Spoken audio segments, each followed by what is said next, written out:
বন্ধন news, খবরের বন্ধন। শুরু করছি আজকের খবর। প্রয়াত কবি অরুণ চক্রবর্তী বাস্তবে লাল পাহাড়ের দেশ ছেড়ে পরলোকের লাল পাহাড়ের দেশে পাড়ি দিলেন তিনি। মেধাবী ইঞ্জিনিয়ারিং ছাত্র হয়ে কবিতার জগতে বিচরণ করেছেন তিনি। পাঠকদের মনে ছিলেন তিনি জনপ্রিয়। তার মৃত্যুতে শোকের ছায়া নেমে আসে সাহিত্য জগতে। এই বইটা আমার ছেলেকে দিয়েছিল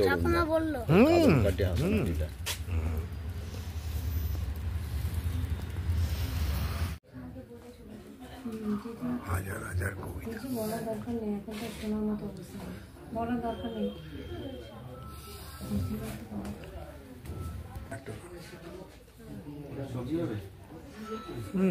ছবি তো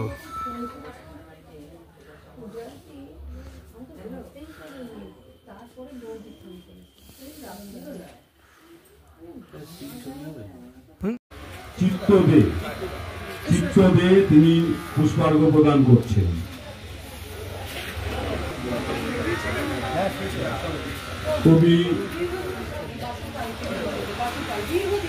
কবি অরুণ চক্রবর্তী দীর্ঘদিনের সাথী। বাউল বাগান বাড়ি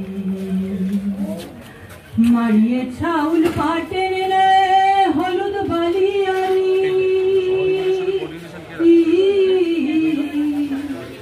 মারিয়ে ছাউল পাটের হলুদ।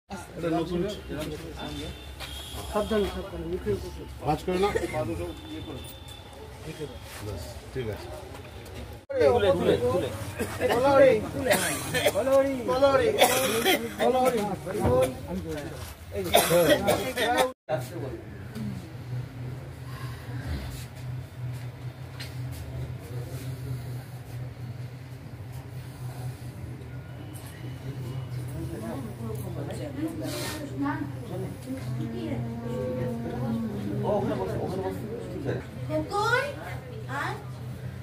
মাসি দিদা ডাকছে, মাসি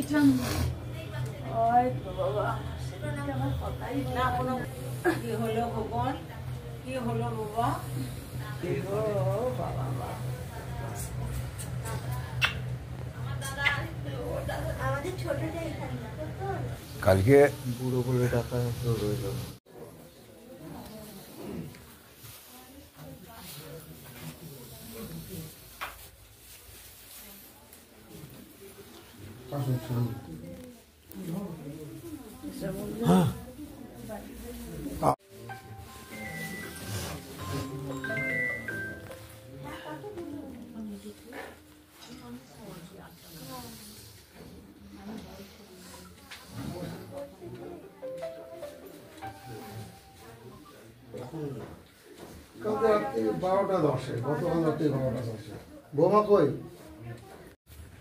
সেই শূন্যস্থান আর পূরণ হয় না।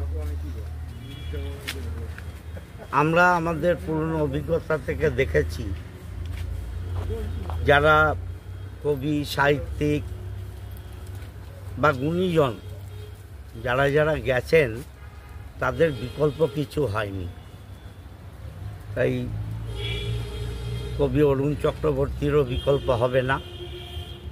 তার যা সৃষ্টি আছে, সেই সৃষ্টিকে নিয়েই ওনাকে আমরা স্মরণ করে যাব। আর ওনার মৃত্যু হয়েছে ঠিক, কিন্তু উনি সমাজে ওনার নাম নিয়ে বেঁচে থাকবেন। আমরা ওর আত্মার শান্তি কামনা করি এবং পরিবারবর্গের ঈশ্বর যেন শক্তি দেন, তারা এই শোকটা যাতে সহ্য করতে পারে। সবাই ভালো থাকবেন, নমস্কার। ওনারাই সস্নেহে মা বাবার জায়গাতে ওনারাও সবসময় ছোট থেকে আমাদের পাশে থেকেছেন। সেই কারণেই আজকে আমি এই জায়গায় পৌঁছতে পেরেছি, না হলে কোনোদিনই আমার সম্ভব ছিল না। এবং অরুণ জেঠু এত ভালোবাসেন, প্রকৃতিকে এত ভালোবাসেন। দুই ভাই আমার, যিনি মাউন্টেনিয়ারিংয়ের স্যার অপূর্ব চক্রবর্তী এবং কবি অরুণ চক্রবর্তী, এবং অরুণ জেঠু তো এত সুন্দর কবিতা লিখতেন, গান তৈরি করতেন, সেটা প্রশংসার ঊর্ধ্বে, সবাই জানে, সেটা নিয়ে আলাদা করে বলা নেই। এবং তার থেকেও বেশি যেটা উনি মানে প্রকৃতি নিয়ে বেশি কবিতা, গান এইগুলো লিখতেন। এবং আমাদের যে ওয়ান ডে ক্যাম্প হতো, রক ক্লাইম্বিংয়ের কোর্স তো ছোটো থেকে করছি, অপূর্ব চক্রবর্তী স্যার, এই অরুণ জেঠু সবসময় এই পাহাড়ে ওঠা শেখা সবই ওনাদের হাত ধরে।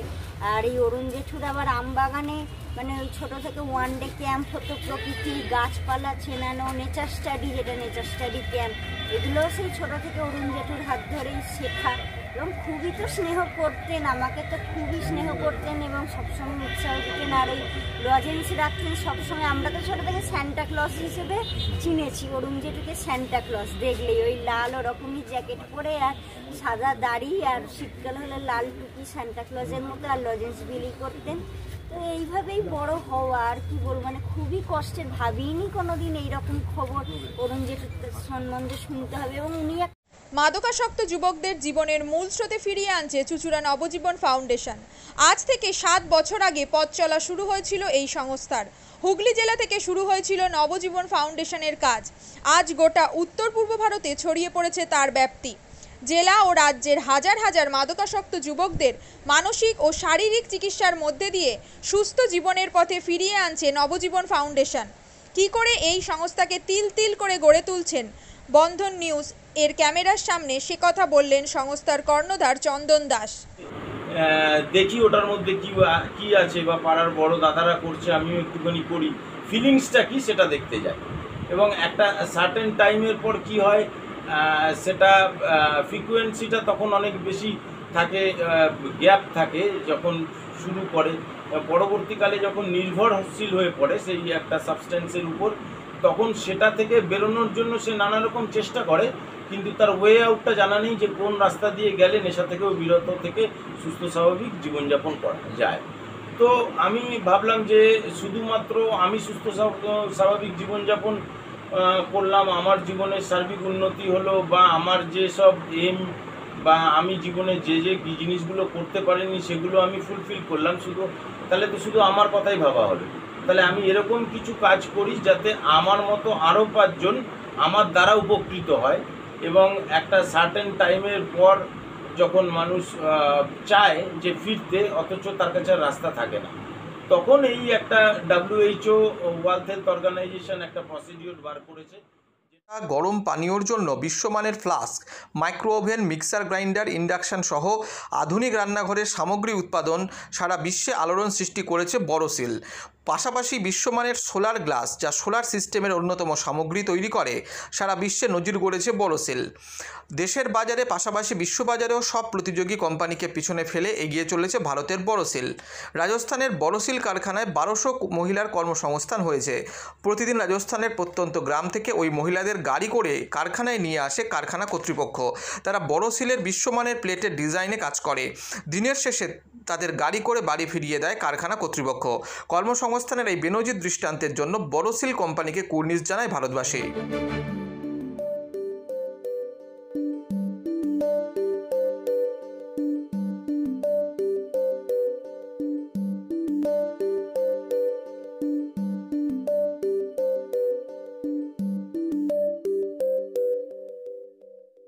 At Borosil, our products touch our customers' lives in many ways.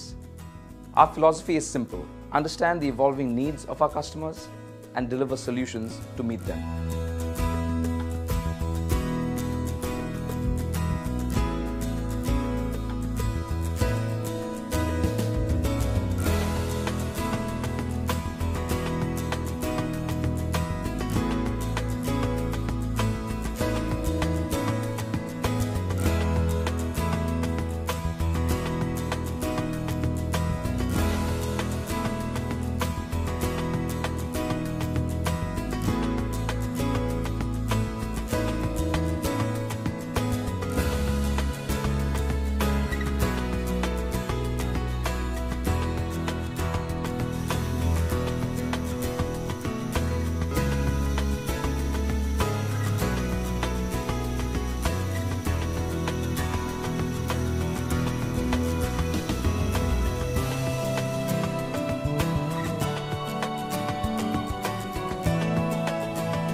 We look beyond business.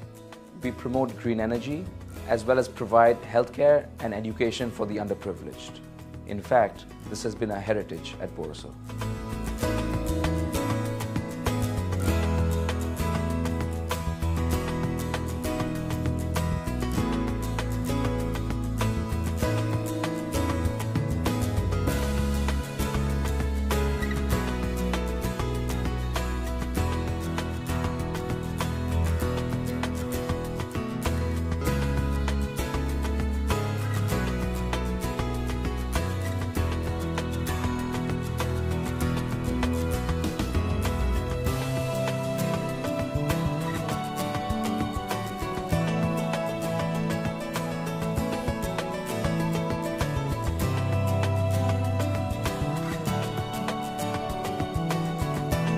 Our products are developed with innovation and thought.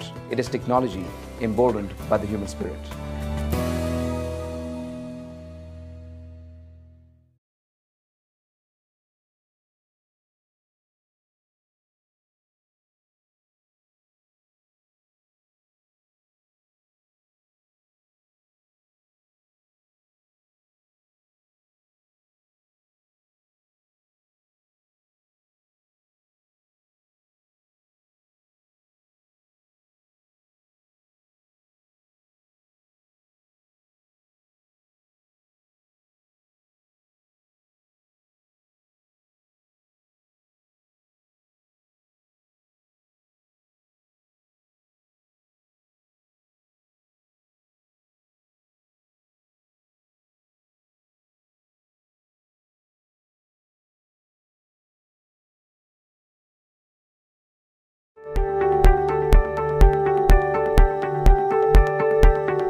সালের অলিম্পিককে পাখির চোখ করে প্রস্তুতি নিচ্ছে ধরমপুরের রাইফেল ক্লাবের শুটাররা। আন্তর্জাতিক মানের রাইফেল প্রশিক্ষণ কেন্দ্র ধরমপুরের রাইফেল ক্লাব 10 মিটার থেকে 25 মিটার সব ধরনের রাইফেল শুটিংয়ের প্রশিক্ষণ দেওয়া হয় এখানে। অতীতের স্বনামধন্য রাইফেল শুটার শ্যামল দাস এই ক্লাবের কোচ ও কর্ণধার। দেশের তরুণ প্রজন্মকে ভবিষ্যতে শুটার তৈরি করার কারিগর ধরমপুর রাইফেল ক্লাব।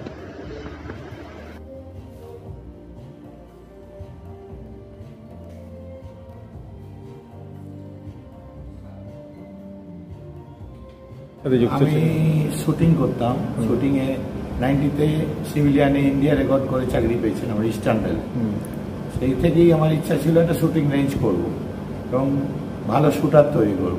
আমার টার্গেট 2028 সালে অলিম্পিকে যদি ধরমপুর রাইফেল ক্লাব থেকে কেউ যেতে পারে, তার জন্য আমি সুইমিং পুল করেছি, জিম করেছি, যোগার সেকশন আছে, আর 25 মিটার পিস্তলও আছে ইনডোর, যেটা ভারতবর্ষে কারোর কাছে নেই। এত কিছু করেছি নিজের চেষ্টায়। আমাদের 30 জন শুটার শুট করে এখানে। আমার টার্গেট আরও উন্নত করার, ইলেকট্রনিক্স টার্গেট, যেটা 25 মিটারে ইচ্ছা আছে লাগানো, 50 মিটারের ইলেকট্রনিক্স টার্গেট লাগানো। এখানে 7টা লেন আছে ইলেকট্রনিক্স, একদম ইন্টারন্যাশনাল। আরও ইচ্ছা আছে 6টা লাগানো, যদি সংস্থান হয় তাহলে করব।